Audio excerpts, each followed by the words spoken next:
Prime Minister Modi congratulated Russian President Vladimir Putin on successful completion of the vote on constitutional amendments in Russia.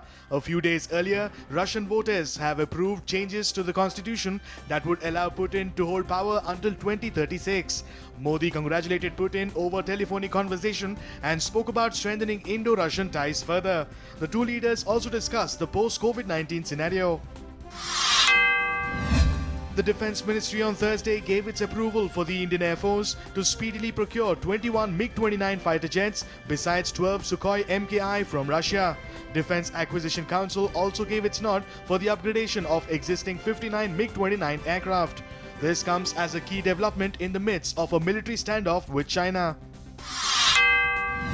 Health Minister Harshvardhan on Thursday said that around 91 lakh COVID-19 tests have been conducted across India so far. He said that India will soon touch the 1 crore mark. He also said that these statistics prove that India has fought very strongly in the fight against COVID-19.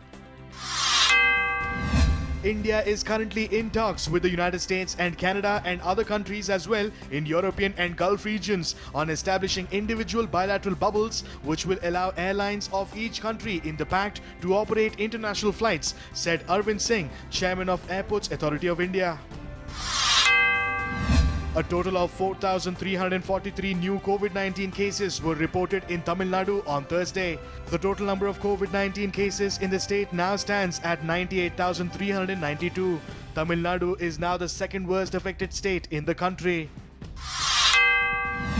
After banning 59 Chinese apps in the country, Union Minister Ravi Shankar Prasad has termed the move a digital strike. He also affirmed that India is capable of doing so as and when required. A section of the media had called India's move to ban the Chinese apps, including the wildly popular TikTok, a digital airstrike in allusion to India bombing a camp of the terror group Jaish-e-Mohammed in Pakistan's Balakot in February last year. The first plasma bank in the country was inaugurated by Delhi Chief Minister Arvind Kejriwal through video conferencing. On the milestone occasion, the Chief Minister said that he hopes that COVID-19 deaths will decrease due to plasma therapy.